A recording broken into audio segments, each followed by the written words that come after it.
Góðan daginn og verið hjartanlega velkomin á Mentamorgun ferðaþjónustunnar sem sá annar í rauðinni þennan veturinn. En Mentamorgnar í boði Hæfniseturs ferðaþjónustunnar, Markaðsstofu landshlutana og Samtaka ferðaþjónustunnar. Ég heiti Sölvi Guðmundsson og hjá Markaðsstofu Vestfjarðar og á þessu Mentamorgni sjónum beint af ferðalaginu með Z-kynslóðinni. Og kannski næstu kynslóðu líka fyrir ofan, þúsaldakynslóðinni og jafnvel þeirri nýjustu líka. Alfa-kynslóðinni, framtíðarferðalöngunum okkar. Nú eru yfir 75% ferðamanna á Íslandi á aldrinum 18–44, svo ferðaþjónustufyrirtæki þurfa að vera meðvituð hvernig yngri kynslóðnar skipuleggja ferðalögin sín, hvað hefur áhrif á ákvörðunartöku þeirra og hvaða væntingar þau hafa til upplifunar og þjónustu. Við höfum fengið góða gesti með okkur í dag til að fjalla með þessi mál frá mismunandi sjónarhornum og vonandi gefa ykkur í ferðaþjónustunum góð ráð til að taka með ykkur. Fyrst hérna upp í pontu Kat Fredriksen, sérfræðingur hjá efnisgerð hjá Digito, að vera með erindið að grípa athygli í Gen Z á samfélagsmiðlum. Þið hafið væntanlega öll séð Kat á samfélagsmiðlum, hún dugleg að gera skemmtileg grípandi vídeo og ég ætla bara að biðja Kat að koma hérna upp í pontu og byrja.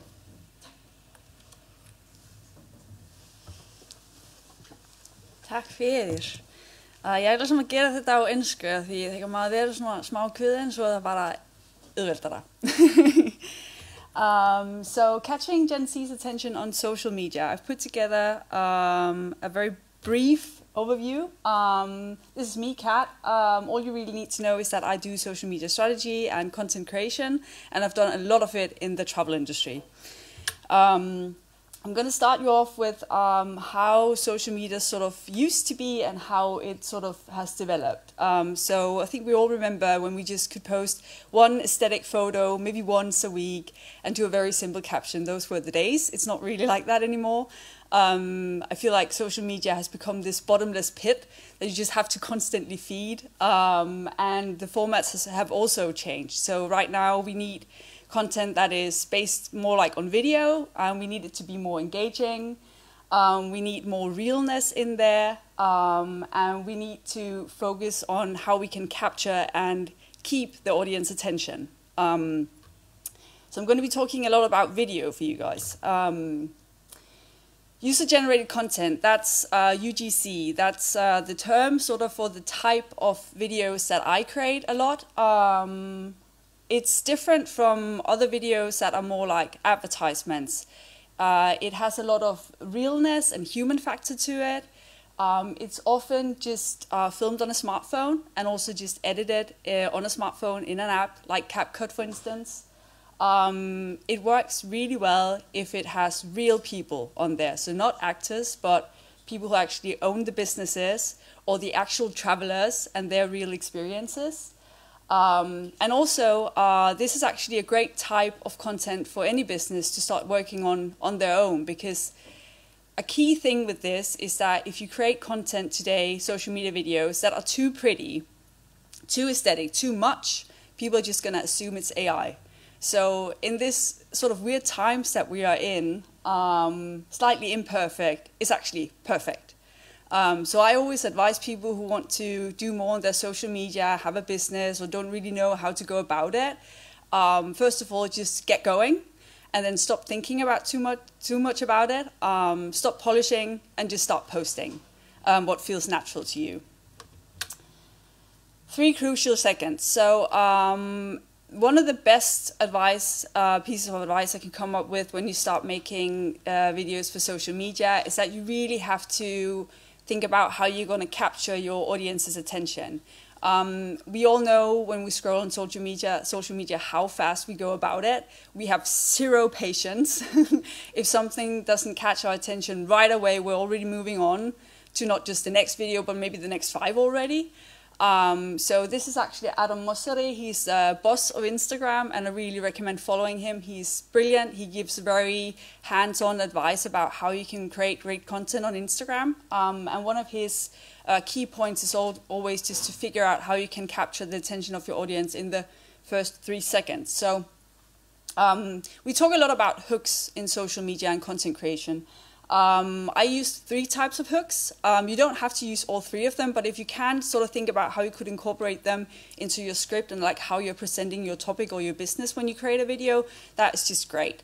So written hooks is like what Adam actually has there, just good tips for good video hooks. Verbal hooks is often just a sentence you say. So instead of just starting talking, you might go with like, is it possible?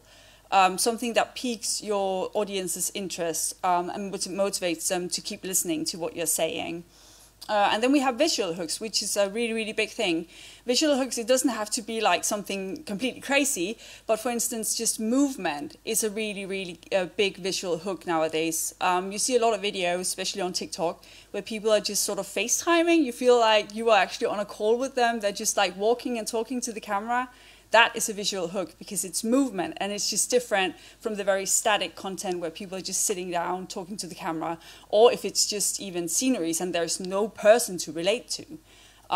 So these I definitely recommend looking into, like if you have your topic, like how can I capture my audience using these tools. The last one are engaging video formats. So formats need to be educational, entertaining, but the key thing when creating social media content nowadays is being helpful.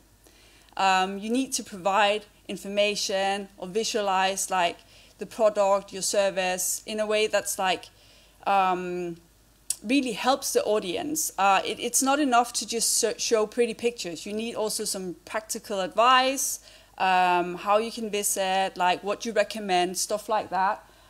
So these I've just gathered, there are so many formats on social media these days, but I gathered the 6 most popular ones in travel. I've done a lot of these myself. One of the big ones you always see is the Follow the Traveler one, where you sort of like take the audience by the hand and you're like, come with me, I'm going to show you this experience. Like, come with me, I'm going to show you this coffee shop. Come with me, I'm going to take you on a glacier adventure. Where you're following a traveler and the traveler is actually talking to the camera, either directly or by voiceover, but you're like storytelling, you're like showing the actual experience in a relatable way. Then we have interviews, which is really popular. I see some really great examples of this in the Icelandic industry as well. I believe it's Center Hotels, they do a lot of interviews and I really love them.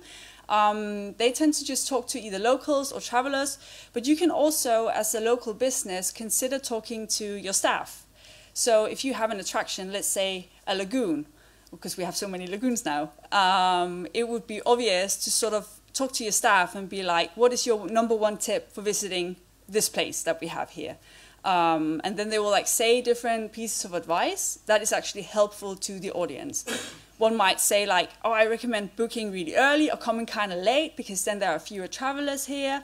Another guy who's standing in the bar, he might say, I definitely recommend getting the Lørdals highball. Like we created this cocktail ourselves and this is what, So sort of just letting the people who are like have in-depth knowledge about your attraction or your place, actually having them like take the viewer by the hand and showing them your attraction in a very personal manner. Then we have guides, which is really crucial. I did a lot of these for Guide to Iceland because it's sort of in the name, Guide to Iceland. But like top tips, like pro tips for visiting certain places, pro tips for planning your adventure to Iceland, pro tips for driving. How do you drive? Like, is winter driving in Iceland? If you come from India, you have no clue. So it's just so super important to create content where you're just giving advice, like free advice. That will really motivate people to follow you. Itineraries is a really, really big thing when it comes to travel. So on social media, especially TikTok, it actually works kind of like YouTube as well, but kind of like Google. So TikTok, we search a lot and we use key terms there. So on TikTok, if you create videos that are like itineraries like 7 days in Iceland, and you have an itinerary video, you will come up in that search. So creating itineraries, actually no matter what business you're in Iceland, as long as it's tourism, like if you have an attraction or a coffee shop or a tour provider, whatever, creating itineraries that of course include your attraction as well, but also all the other stuff. So you're not just talking about yourself, you're actually helping people like this is how I can create a 7-day trip in Iceland, maybe from Reykjavik to North Iceland and back, or whatever, and you include those different attractions, and not just your own one, but actually providing, and you actually just created an itinerary for free for potential clients. Behind the scenes, really, really cool format. I saw one recently, actually from, I believe it was the Blue Lagoon. They have these face masks, and they were just following a girl who's opening the mask bar. And I thought that was so lovely, so interesting. You just saw how she was just like, you know, come with me, I'm going to open the mask bar. And she was walking around, and then they had these really big, like, buckets of face masks. They were shaking them like, you know, in a paint shaker. And it was really fun to see and sort of be like taken behind, you know, see how the sausage is made.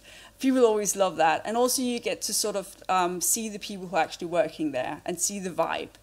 And finally, I put on video reply there, which is a really easy format for people, especially if you don't know, like, okay, I want to start making videos, but I have no idea what my topics should be. Look at your comments, or just listen to what your clients are saying. What are the frequently asked questions, and start there. Because these are things that people are searching for information for. These are the aspects that they need help for, or help to. So grab a hold of those common questions and create video replies for them. And just do it in a way that's like with an engaging script. So you capture them with like the question and a good hook of like, you know, basically answering the question, and then you go more in depth with it, and you take people by the hand and you show them the experience, you show them the answer. You don't just sit and tell it to them, but you actually take them behind the scenes. So I highly recommend that as well. So yeah, user-generated content, stop polishing, start posting, that's most important. See how you can incorporate the different types of hooks to capture your audience attention, and then look into these different engaging formats that can like inspire and help you take your audience behind the scenes of your business. I think that was about it. Yes, tack för mig.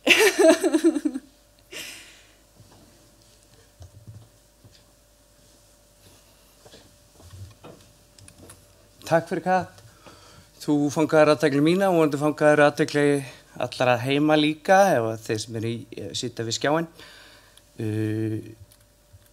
Næstur í pontu góðvinn minn Rögnvaldur Már Helgason og kollegi hjá Markaðsstofu Norðurlands.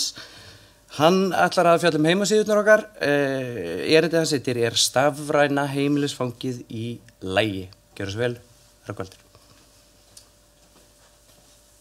Já, takk fyrir. Það sem ég ætla að tala í dag kannski svolítið svona meira, svo leiðir mér að sletta svona basic. Það auðvelt að gleyma sér í öllu þessu AI-tali, samfélagsmiðlatali. Og þannig sem mér langar að spyrja þá sem að horfa hvar lifir þitt fyrirtæki á netinu?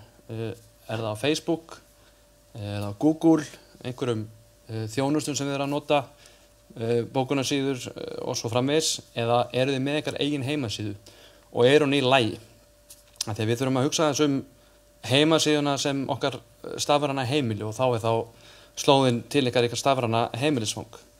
Því að þar ráðið þið öllu. Þið eruð ykkar eigin herrar á ykkar eigin heimasíðu. Þið þurfum ekki að hlusta á það sem að Facebook eða Meta að segja ykkur að gera, eða Meta eða Google eða hvað það að svolítið svona, ef við segjum samfélagsmiðla til dæmis, eins og Kat var að tala ef það kannski fyrir utan heima hjá okkur eða forstofan, þá heimasíðan þar sem þið komið inn og þið viljið að allt líti vel út þegar þið fáið gesti í heimsókn. Þannig ef heimasíðan ykkar ekki í lagi, þá vill fólk ekki kannski endilega koma til ykkur og þá kannski vill það ekki kaupa þjónustun ykkar, sem það sem allt snýst einhvers staðar nótur hérna. Vefsvæði ykkar, ég ætla ekki að tala heimasíður því ég fekk skammur það daginn af góðu fyrirtæki sem vinnur mikið í þessum bransa, en vefsvæði, það okkar stafræna heimili. Og þið mynduð aldrei benda á heimilisfang hjá einhverjum öðrum ef þið ætlaðu að segja að koma til ykkar. Ef það væri einhver sem ætlaði að kaupa þjónustu hjá okkur, þá mynduð ekki segja að fara eitthvað annað. Þið segja hvert þið að koma. Og þannig virkar heimasíðan ykkar. Þið viljið fá náttúrulega sem mesta umferð beint til ykkar þó að einhver þriðji aðili sé að selja þjónustuna fyrir ykkur eða kynnana, þá viljið þið samt alltaf vera með ykkar efni í lagi á ykkar heimasíðu og það má alls ekki vanmeta það, en því eins og ég sagði áðan, þarna hafið þið fulla stjórn. Þið þurfið ekki að hlusta á hvað þið þurfið að uppfylla að gera sem einhver annar er að segja ykkur að gera. Og ef að einhver sem er að skoða ykkur er í vafa, hvort sem það er ferðamaðurinn sjálfur eða ferðaskrifstofan eða hvað það er, þau fara inn á heimasíðunni hjá okkur og skoða hvað þeir að bjóða upp á, hvort að það sem þið séu að selja sé þar og doppeltjekka, og ef það er þar þá er hægt að treysta ykkur.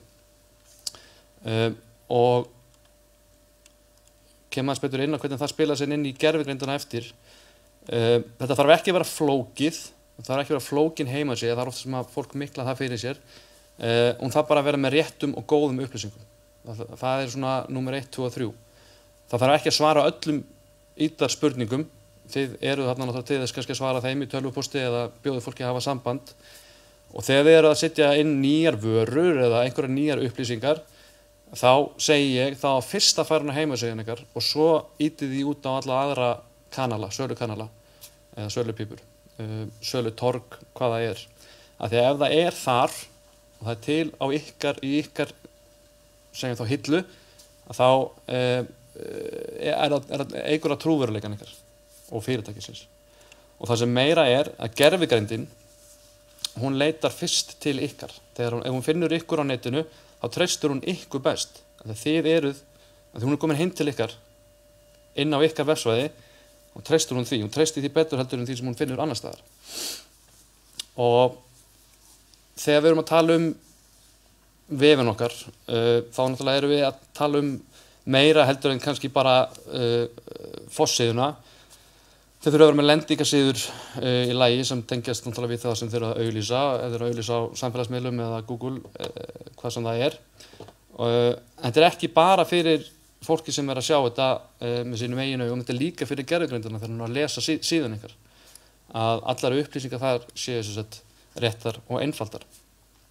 Og til þess að sá sem er að leita núna í gegnum gervigreindina, því það er það sem er að aukast, þá þarf gervigreindin að geta lesið vörun og fengið réttar upplýsingar til þess að síðan geta ýtt því út til þess sem er að leita.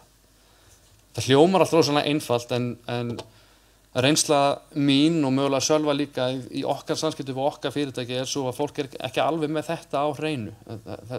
Þetta hljómar rosalega einfalt og basic, en þetta er eitthvað sem fólk tikkar ofta á að því það gleymir sér í að ætla að fara gera sigra heiminn á samfélagsmiðlum eða í gegnum gervigreind eða inn á einhverju sölutorgi eða hvað sem það er. Og þess vegna er þetta svona eitthvað, þetta er svona mitt hjartansmál í því öllu saman að vefurinn sé skýr og góður. Og þar þurfið þið líka, þegar ég segi þetta þarf ekki að vera flókið, þið þurfið samt að passa upp á að lendingasíðurnar séu með réttum töggum, metatöggum og uppbyggingu, skemauppbyggingu til dæmis. Þetta þarf að vera mjög skýrt og ef þetta er skýrt þá verðið þið miklu sýnilegri í leit hjá gervigreind og Google líka. Við sjáum að Google er farið að nota gervigreindina, þeir sem er að leita að fá gervigreindasvar fyrst og svo kemur hefðbundna leitin undir. Það er það sem er að gerast á Google og bara eftir að stækka.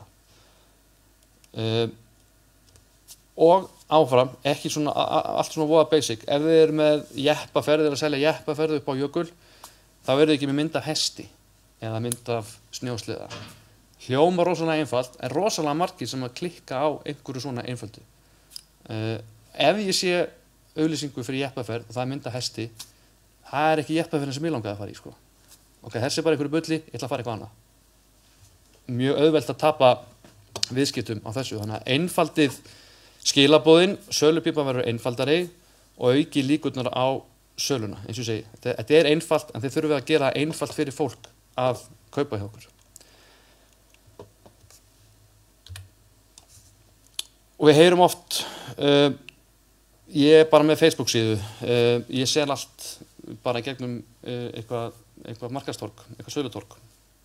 Ég bara sel bara beint til ferðaskrifstofunnar og gott og vel, það er kannski það sem þú ert að gera núna, en hvað með framtíðina? Þú þarft aðeins að hugsa út í hvernig fyrirtækið mun þróast þó að Google-skráningin sé alltaf rétt, þá ekkert víst, það öruggt að til dæmis chat eða Claude, þau fara ekki þangað að leita upplýsingunum, þau vilja fara á heimasíðuna. Það alveg ljóst, ef þið biðjið hlekkin á bakvið þar sem gervigreindin að sýna ykkur, ef þið prófið það, þá það mjög áhugavert að sjá hvað kemur upp úr því. Þannig að gervigreindin lærir inn á ykkar fyrirtæki gegnum ykkar síðu og ef það ekki réttar upplýsingar þar, þá hún að fara að segja vitlaust frá ykkur. Þannig að heimasíðan heimasíðan, það gerir þetta aftur, vefsvæðið ykkar ekki bara fyrir fólk, þið þurfa að hugsa þetta líka fyrir gervigreind sem síðan að vinna fyrir fólk. Og þetta kann að hljóma einfalt, þannig að ekki allir sem geta framleitt efni eins og Katti að gera eða búið til góðar heimasíður, vefsíður, þannig að það þurfum að kaupa þá þjónustu og þá þarf að vanda sig við það. Þá þarf að hafa þetta allt í huga þegar þið að biðja, hvað þið að biðja og þau sem ef þið að fara í fyrirtæki þar sem fólk veit hvað að gera, þá á fólk að vita þetta, en gott fyrir ykkur að vita líka. Og hérna ég með dæmi ykkar eigið upplýsingaskildi. Ég hef notað fyrir utan Akureyri þar sem ég býð, það er hérna Antik búð og það klikkar ekki það sé skilti niðri við veg. Ef það opið, þá opið, ef það lokað, þá stendur lokað á skiltinu. Því alltaf snúið við og ég treysti því 100%, það alltaf rétt. Sama gildir á vefnum. Ef að skilti sem vísar inn á síðan ykkar rétt og það sem ég sé hann á síðan ykkar, ef ég kemur á síðan og það allt í rugli, þá ég ekkert að fara að versla. Ef það stendur opið og ég fer upp í búðina og hún lokuð, þá kem ég kannski ekkert aftur. Og sama gildir þarna. Og við sjáum það, svo ég tekki fleiri dæmi, við sjáum það þegar húsið okkur þarf viðhald, þegar hnakkarnir á hestaleigunni orðnir á slitnið eða merkið á stóru rútunni, það orðið slaft. Við sjáum þetta og við förum beint í að laga það því að við viljum að fyrirtæki líti vel út. Það sama gildir heimasíðuna. Þetta stafræna heimili, það verður að líta vel út, innihalda réttar upplýsingar og ef skilti við heimræðina, þó að það ekki mikið verið í það lagt, en ef það inniheldur réttar upplýsingar, þá treysti ég því. Þetta bara svona einfalt.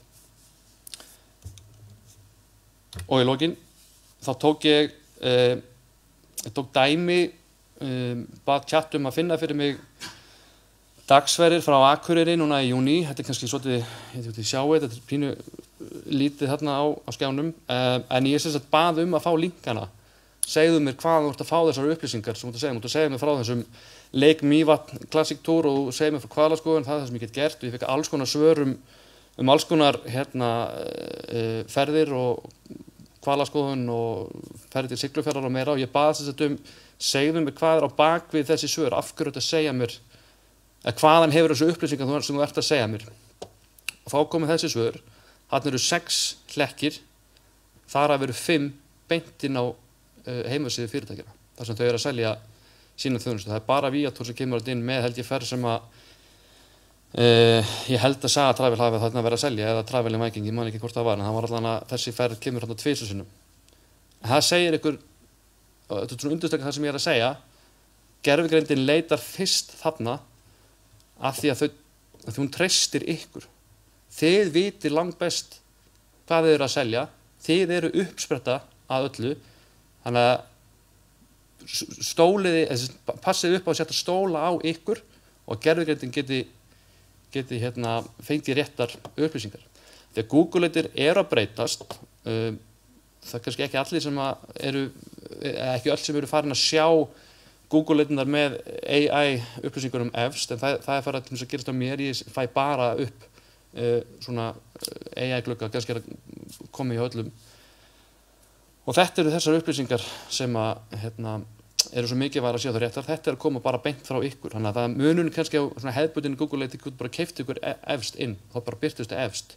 Eða þið gætu verið með SEO eða í toppstandi og þá birtust þið efst af því þið vorum að leggja þá vinnu inn. Það bara svolítið að breytast.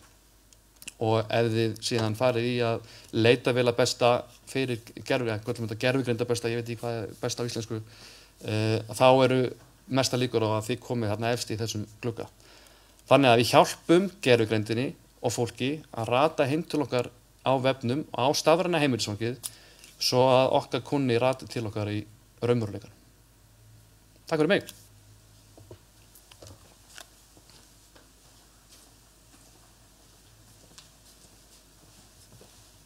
Takk fyrir kærlega, Raggi, herra Gvaldur. Gular skólarútur eru kannski ekki tíð sjón hérna á Íslandi, en í Vík ein slík skólarúta. Þetta nú samt ekki hefðbundin skólarúta, þarna kaffihús og næsti gestur okkar hérna upp í pontu eigandi þessa kaffihús. Kaffihús heitir School Beans Café og Holly Kaiser ætlar að koma og segja okkur frá henni og vegferð, hvernig hún hefur verið sýnileg og með erindinu I just don't try that hard. Gjörðu svo vel, Holly.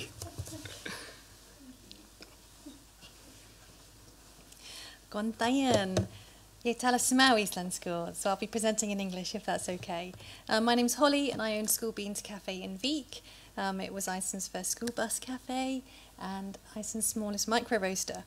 When I was promised an arrow key, there we go. When I first started School Beans, I had no understanding of social media. It wasn't of any importance to me. I'd never had to use it before in my life. So my Instagram account that I opened then was all about me. It was a memory book for me and just a way that I could keep an eye on what I'm doing and look back on. I did a lot of the renovations with my dad and my friends, so it just became something very personal to me. But when I opened, or as I was starting to get ready and prepared to open for the bus, this is where I can explain my journey of social media from an absolute grassroots business with no knowledge to the critical importance of what it is to me now. So I did a survey in the bus a few weeks ago. I've never thought about social media as much until this came about and I realised, I probably do think about it more than I realise. And I did a survey and of 200 people, 123 of those said they saw School Beans through social media, or their family member or friend said, we saw this on social media. And that was really quite confronting for me and made me think maybe I need to step up my game. So this has been a good experience. So going way back to when I first started, I realised it wasn't about me. I had my bus parked outside of my home address. It stuck out like a neon light in Vík. If you drove through it in 2018, you might have seen this enormous bus that was half hanging over the pavement. And people would walk around it and take photos of it. And of course, my bedroom window was right behind it. So I thought, well, stop knocking on my door and I'll just write the social media tag in a chalk pen. It was about that big on the outside of my bus. And I realised the account started to grow. People would pull up, take photos, stand in front of it, and it became very clear that social media having the handle clearly marked on my business was critical at this point. So my lesson number one was having your social media handle clearly marked is important. Keep the guesswork out of it.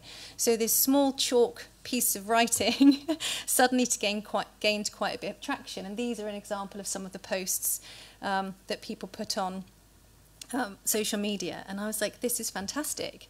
It is creating content for me. What do I like and why does that matter? So again, at that point, I had no knowledge of social media, and I don't claim to have much knowledge of social media now. But what I do is put on my social media things that I'm interested in. For me, it keeps it genuine, and for me, that keeps it authentic.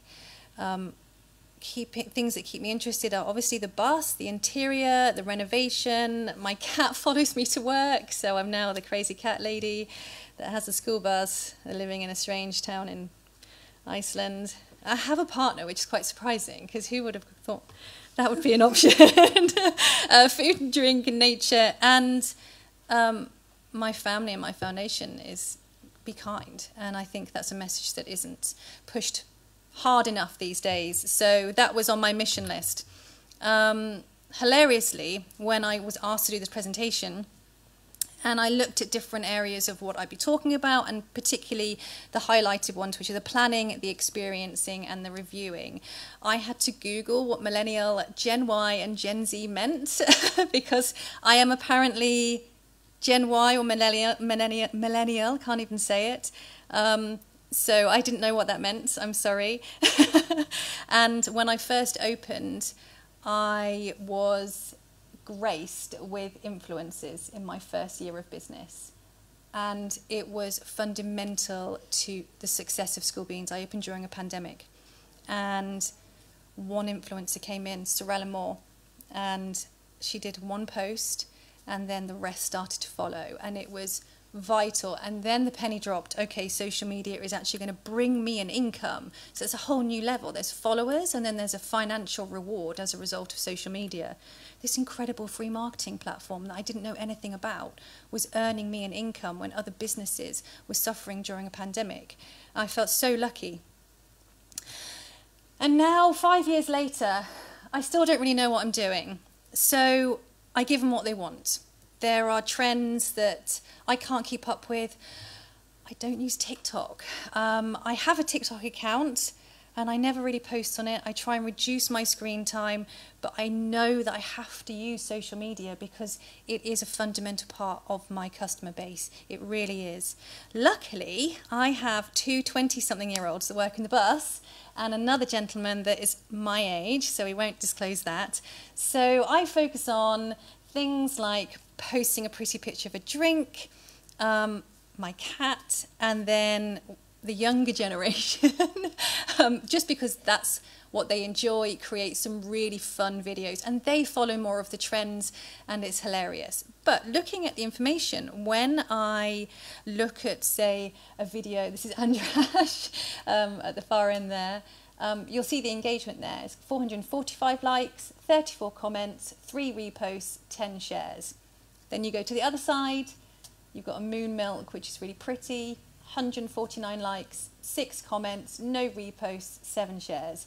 And then you go to the cat, which is nothing to do with coffee or Iceland or anything of any relevance really, and it goes bananas. So rather than me try and keep up with the trends and keep up with what's going on, I just keep it very genuine, give them what they want. And it goes back to what Kat was saying, the Nordic Explorer, about listening to your audience and understanding. And you might recognise, embrace the connections that you've made. So my focus is, when we go on to planning to get more reach for my social media, is for my small business. I can't keep posting one particular demographic, one particular subject. People will lose interest. Everybody has seen a beautiful cup of coffee. So for me and my very small business, to keep it alive, I have multiple demographics. The bus, interior design, the cat, food and drink, nature, and again, our message that we can't try and spread across. So you're always going to get people that follow coffee, people that follow cats, and then you combine them and it becomes a superpower, I've learned, which is really good. Reposting is payback time. If someone's been kind enough to post something about my business, I repost it. It makes them feel valued. They typically will repost again. So for example, I have one customer that put a lovely video up, and I reposted it and sent a message that said, thank you, that was fantastic. And the next day, 3 more posts. It's content that I don't need to create. It's really important for me to engage with my social media audience, because for me, I get so much more reward from that, not only on a personal level, but I'm thinking of the business as well on a financial level. It's free advertising. Keep it real. Mistakes matter. It's where you learn. Sometimes you live and sometimes you learn, that's what they say. And there is this desperate, prevalent need to be perfect among particularly the younger community, and sometimes my age as well. And sometimes showing people, as I say, what a hot mess life can be, it takes the pressure off the person watching. It makes it relatable. It makes them feel like they're not just failing at doing their hair the right way, or not spilling a cup of coffee, or not running a business a certain way. Or sometimes you do show up late, and actually they never do, but sometimes they do. the experience, and this is the most important part of me. So when we talk about the subject heading of this conference, for me it is deeper than a social media level. I'm vintage, and I was Googling words of like the cool ways to say it's gas apparently, so that makes me cool. So I keep it old school as well, or gas. I don't use any QR codes in the bus. For me, human connection is really important. So every staff member addresses every single customer, eye contact, says hello, talks to them. We write things down on pieces of paper. We don't use screens or QR codes or self-ordering. And we take names on paper as well. I don't use sponsors ad because my business, as much as it's successful, it has cost limitations. It's a 9-month business.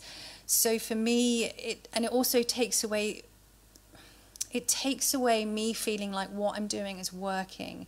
I know that my social media platform is 100% authentic and organic. With what I post, what other people post is an enormous bonus. But for me, it gives me a real feeling of, okay, I'm doing something the right way. And that's sort of me getting to know my social media platform. And that's why I'll never pay for followers as well. It's really important for me to have an organic following.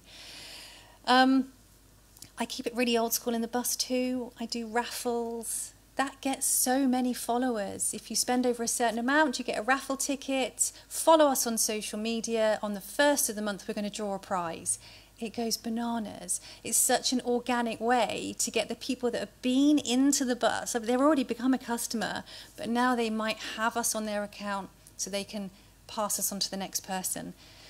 And gratitude. If someone says, my friend told us about you guys, for me, I always encourage my team to say, well, please say thank you to your friend. That's really kind of them and welcome. I think it goes a long way, and that person is likely to then pass that on. Key tips for me to create a good experience in School Beans. Like I said, human engagement, eye contact, focus on that person so they feel seen. They're paying the salaries, not me. It's that person. High-level customer service is the most important thing for me. In any level, in any business, I'm from a generation from the customer is always right to the new generation of sometimes they're too busy texting on their phone to actually look up and speak to me. So I'm taking it back up there. I don't like it down there. That's really important to me. I train the staff because sometimes it's not important to them, and that's okay. They haven't learned, they haven't experienced that customer is always right feeling. So when they learn it, then they notice it in other areas where they go somewhere and they're like, my God, the staff was so rude, we do so well. And it's the best feedback ever. Again, minimal screen time, handwritten orders, names not numbers, no buzzers, just that constant connection. And again, going back to gratitude. Make them feel like a customer and not just a transaction. And that is dealt with in a holistic way as well.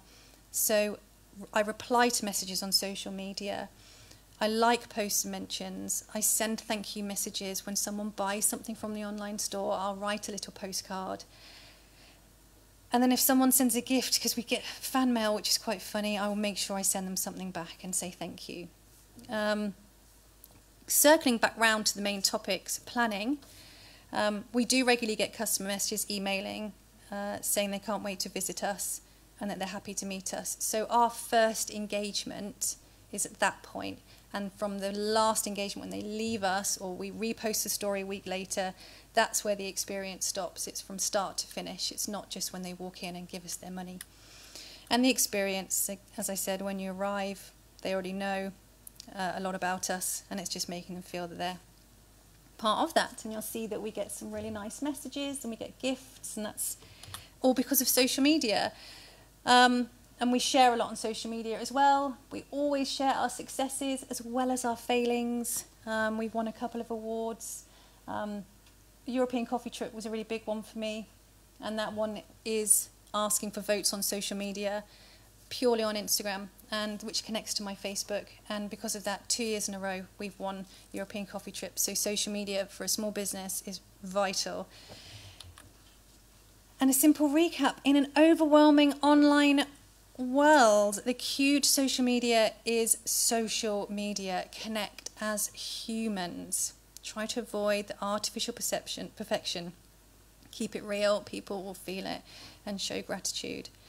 It's a really fast, anonymous chapter of the world at the moment, and it's really nice to just ground people and make it so we are a bit of a mess sometimes and people can connect. And I think that's it. Okay.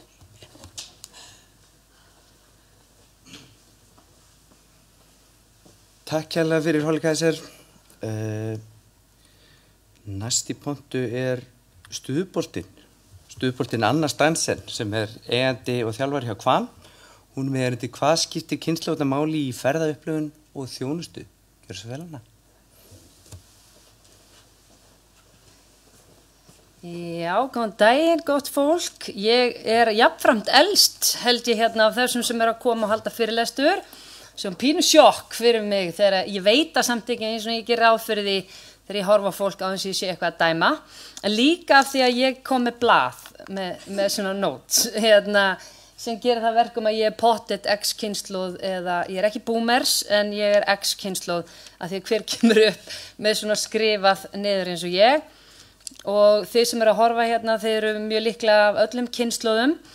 Ég ætla svona aðeins að nefna, mér svolítið merkilegt að við erum að tala um setukynslóðuna svolítið og samfélagsmiðlunum og hvað þetta skiptir miklu máli í dag varðandi ferðaþjónustuna meira. Ég á með fyrirlestur daginn og í fyrsta skipti þegar ég held fyrirlestur kynslóðir, að því ég búin að vera að fjalla mikið kynslóðir, var kona sem sat á fyrirlesturinn mínum sem var elsta kynslóðin og elsta kynslóðin á lífi í dag greatest og þau eru 98 ára og eldri. Ég var með 98 ára gamla konu sem var að hlusta á mig og veitir hvað hún sagði? Mér er svo merkilegt að ég var að spyrja hann út í yngri kynslóðina og hún sagði, hvað allt þetta unga lið að segja alltaf allt hvað að gera, hvar þau eru, hvernig þau eru að hitta, hvernig þeim líður, hvað að gera og eitthvað svona. Svo horfði hún á mig og sagði, hverjum kemur þetta við? Og þannig ertu með kynslóð sem bara allt öðruvísi heldur en yngri kynslóð. Þessi kynslóð greatest var ekki einu svona ferðast. Þá bara, ég meina, þú bara fórst í mestalagi til Reykjavíkur eða áttur heimikstar út á landi. Þannig að hugsa ykkur breytinguna frá því að vera greatest kynslóðina í það að yngsta kynslóðin í dag heitir Generation Beta og hún að fæðast á þessu ári. Það eru 8 kynslóðar á lífi. Við erum svolítið að stúdera setukynslóðina. Ég ætla aðeins að fara tilbaka. Hvað þekki ég ferðaþjónustu? Ég alin upp í ferðaþjónustunu. Pabbi minn rak ferðaskrifstofu, hann var framkvæmdastjóri hjá Útsýn í gamla daga. Þannig að ég fór ekki út á land, ég fór bara til útlanda sem eiginlega enginn gerði á þessum tíma þegar ég var lítil og svo átti hann sína eigin ferðaskrifstofu. Hann rak líka hótel sem ég vann á og var að vinna í eldhúsi og aðeins í gestamóttökunni og þrifa herbyggi og svo var ég fararstjóri í kringum aldamótin. Og í kringum aldamótin þegar þú varst fararstjóri, ég veit ekki hvort þið munið eftir því, þeir sem voru að ferðast þá var fararstjórinn aðalmálið. Af því að fararstjórinn, ég var að vinna bæði á Mallorca, Dublin, Crete, Rimini og fleiri stöðum. Allir í Dublin að þá kom fólk og þá var sumir sem aldrei ferðast.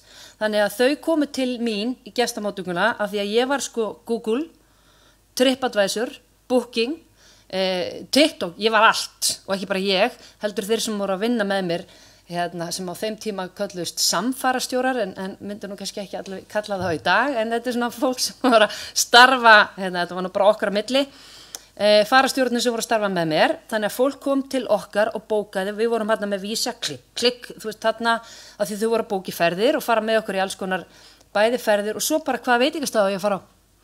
Hvert á ég að fara? Hvar á ég að borða? Ég þurfti að vera búin að borða á öllum þessum veitingastöðum að sjálfsögðu, ég get ekki verið að mæla bara með einhverju og hvað búðir ég á að fara í og eitthvað svona, svo mættu þau með kort. Þetta fólk sem mætti með kort niður í gestamóttöku og bara hvar við? Þannig að ég vissi líka, ég var líka landakort. Þannig að ég merkti bara þið eru hér, þið að ganga hérna niður að Graftonstræti og þá fyrir við hinga á svo framvegis. Þú varst líka læknir, nánast, lögga, sálfræðingur, að því ef eitthvað kom upp, í hvern haldið það hefur verið hringt? Okkur. Þannig að við vorum stundum vakin upp með nætur að því það var allt í rugli, eða þið vitið, þannig að við vorum bara að græja hlutina. Frá því að vera farastjóri, og ég á litla ferðaskrifstofu líka í dag, þannig ég endalaust í þessum ferðabransa, að þá breytist í það að farastjórinn ekki að gera neitt í dag. Þú ert bara að gera allt sjálfur. Þannig að hérna, hvað vill setukynslóðin? Bara, þú veist, ég veit ekki hvort þau eru búin að stúdera þessa kynslóðin, en þarna ertu með sko eins og X og boomers og silent kynslóðin og aðrar kynslóðir, við fórum bara alltaf á sama staðinn. Ef við vorum að ferðast, þá var það bara, þá fórstu bara til Mallorca eða þú fórstu til Dublin, þú fórstu alltaf bara á sama staðinn. Kynslóðir í dag, bæði millennials og setukynslóðin, þau vilja ekki fara á sömu staði. Þau vilja bara gera hlutina allt öðruvísi. Þau eru sérstaklega setukynslóðin og alfa-kynslóðin sem kemur á eftir henni. Þau eru svolítið merkileg hvað það varðar að þau eru, það er svona nánast eins og þau séu með afkomukvíða. Þau eru að spara rosalega mikið og ef þau eru foreldrar og eru það að hlusta, þá eru það að spara sinn pening. Þannig að við eigum hérna, ég á minn pening og svo eyða þau okkar pening. Þú veist, einhver hluta vegna. Þannig að það er hérna fjölskyldupeningurinn og svo minn peningur. Og það sem við gera við sinn pening, það þarf að vera svolítið svona sérstakt. Þannig að þú veist, og þau vilja bara lífið núna og þau sjá þetta bara svolítið svona, þau vilja svona ævintýralega upplifun. Ekki bara eitthvað fara á Tenerife alltaf, þú veist, ég meina, þegar við vorum búin að fara á sama staðinn fjölskyldan mín, tvisvar með börnum mín, þá voru það alveg bara, dóttir mín yngri bara, getum við ekki fara eitthvað annað? Þú veist, getum við ekki bara verið að ferðast heiminn og ég var alveg bara, hvað er þetta barn að tala? Bara heppin að fara til útlanda, þú veist, alveg hérna, eins og ég væri Georg Bjarnfreðsson. Þannig að hérna, þau eru í eðli sínu, svona, hérna, ef þau nota peningin, að þá vilja þau að þetta sé upplifun og þau vilja náttúrulega, þú veist, þetta sé eco-friendly, það sé hérna, sjálfbærni og þetta verður að vera persónulegt, en sem er samt svolítið skrítið af því þau vilja í rauninni ekki tala við þig. Setukynslóðin, þegar hún kemur á hótel til dæmis, þau ekkert að fara í gestamóttökuna eins og við gerðum í gamla daga að spyrja aðilann í gestamóttökunni hæ, hvert á ég að fara, mælurðu með einhverjum góðum veitingastað. Þetta bara ákveðna kynslóð sem gera þetta, því við viljum spjalla og eiga samtal, prófið til dæmis bara að hringja í setukynslóðina. Og þegar pottu dreynt það, þetta lið svarar ekkert símanum. Nema þau séu þekki númerið, þið viti. Þannig að hérna, og ég var að tala við sko tryggingafélagum daginn og það bara orðið vesen í tryggingafélagum af því að ef það eru tjón hjá ungu fólki, hvernig að ná í þetta leið? Það ekki hægt að hringi þau. Og veitir hver að svara fyrir þau? Foreldrar þeirra. Af því að þau eiga einhverjum vegna erfitt með að svara í síman og eins og ég segi þau náttúrulega svara veist, þessum sem þau þekkja og ég meina sumir af setukynslóðinni fara ekki eins og til dyra. Þannig að þetta eitthvað svona allt öðruvísi í gangi, þannig að við þurfum þá að senda skilaboð og bara hafa því í huga að þetta fólk ekki að fara að koma og tala við okkur, jafnvel þó við viljum eiga samtal og ég af þeirri kynslóð, ég hef alltaf þó trú að samtalið miklu, miklu betra og þú veist, setja svona niður og tala saman og vonandi í framtíðinni förum við tilbaka, þú veist, aftur í samtalið, ég vona að við náum einhvern veginn að koma því en fram að því þá verðum við að mæta hver þau eru. Og hvernig gerum við það? Við verðum að senda þeim skilaboð og þau eru í eðli sínu setukynslóðin, það tala það að þau séu brothætt. Þau eru sko, ef ég nefni nokkra hluti, að þá eru þau sko svona skapandi í tækni, allt sem kemur að tækni eru þau rosalega skapandi. Þau vilja ekki fara í búð og máta, þau bara kaupa allt á netinu. Þetta kemur allt heim, þannig að þau vilja ekki samskipti eitthvað, fara til læknis, fara í banka, gera svona, þú veist, þetta á bara allt að gerast á netinu. Þau eru ofsalega opin, þau eru til í að tala tilfinningar, þau eru opin varandi svona nýja hluti og vilja prófa nýja hluti, en eitthvað setjast og tala við alla ekki einhvern veginn, já, þú veist, að því við höldum alltaf að það sem að við vitum að það sé best. Og kannski það, en þau eru bara annarri kynslóð. Og svo sagði ég að þau væru brothætt eða fragile, setukynslóðin. Þannig að þau verða bara móðgast meira heldur en eldri kynslóðir og þau ekkert endilega að segja ykkur hvað ykkur finnst ef að þið spyrjið þau, hvað finnst ykkur okkar þjónustu?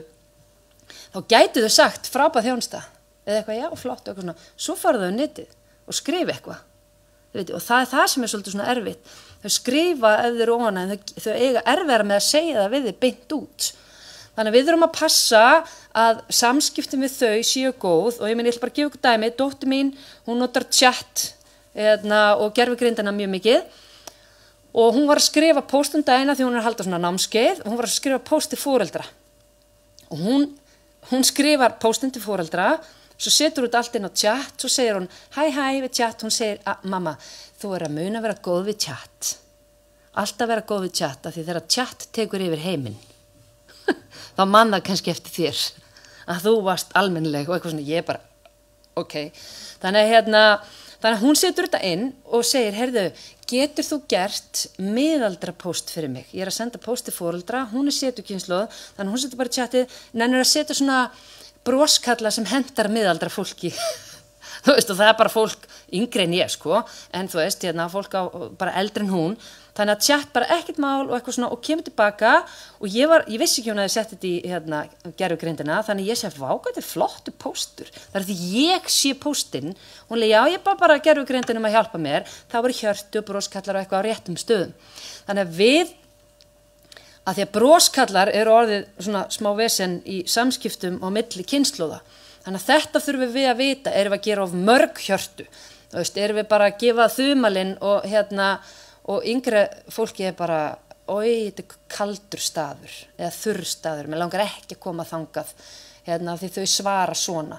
Og þetta er eitthvað bara sem að okkur fyrst fyndið, við sem erum eldri kynslóð, en við verðum að vita það, það ætlar að þjónusta setukynslóðan, það var ekki að ringja í þau eitthvað, hæ, ég ringja þetta frá hótelunni, segja mig, þú veist að því þau bara mun ekki svara í síman og ef þú ert að senda það í skilabóð, þá verður að pæli því hvernig þau leit út, passa þau fyrir setukynslóðan og ef þú veist ekki hvernig þú gerir þetta, nota þá gerfugrindina sem er bara snildartól til að hjálpa þér, þannig að þú getur bara gert þetta og segja, heyrðu, sendi þetta, eða sendi mér þetta tilbaka, þannig ég sendi setukynslóðan og þau verði ána með þetta, af því að hvernig getur þú sem ert 50 eða 40 eða 60 vitað hvernig á að gera hlutina fyrir ákveðna kynslóð. Við skiljum hann ekki og við erum ofta fyrst að sveigja bara, veist, þetta er eitthvað svona nákvæmlega svo greitis kynslóðin, 98 ára eru bara eitthvað, hvað er að frétta með þetta lið.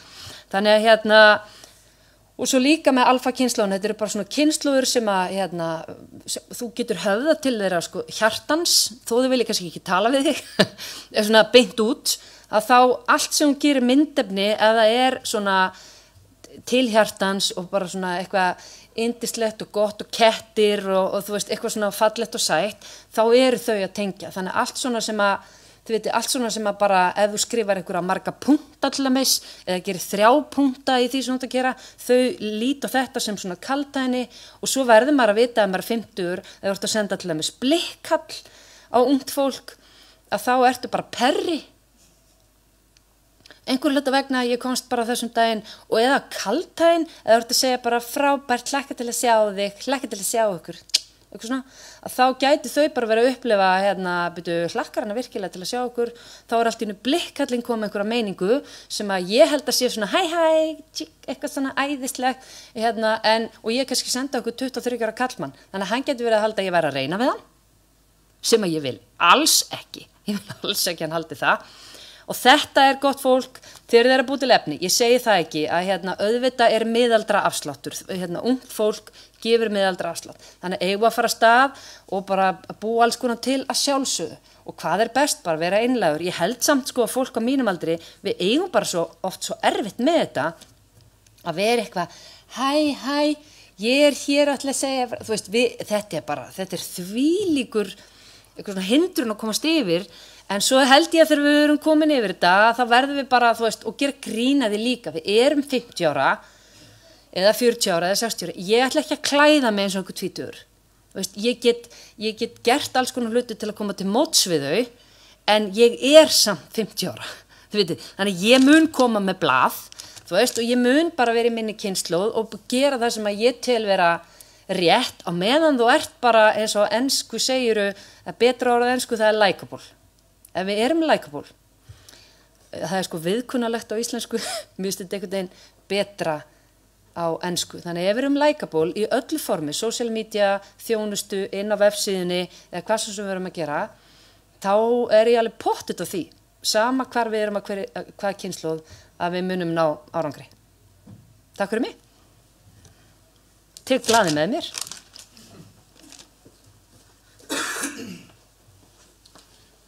Takk kærlega fyrir Anna, þessi góðu orð. Ég vil þakka öllum sem komu hérna og voru með erindi. Ég vil þakka Kat, Holly, Rökkvaldi, Önnu. Vonandi veiti þetta ykkur innblástur, þetta veiti mér sannlega innblástur. Ég ætla að passa mig þegar ég fer að nota tjákn eða emojis í dag. Ég vil láta vita að upptakan verður aðgengileg á hefni.is, Facebook síðu Hefnisetursins, YouTube síðunni líka.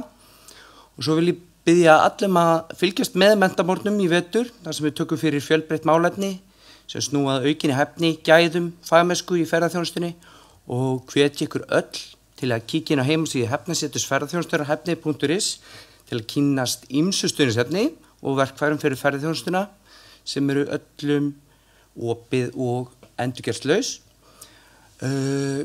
Ég vil bara þakka ykkur enn og aftur fyrir áheyrnina í dag. Ég Sölvi Guðmundsson hjá Markaðsstofu Vestfjarða og bið að heilsa.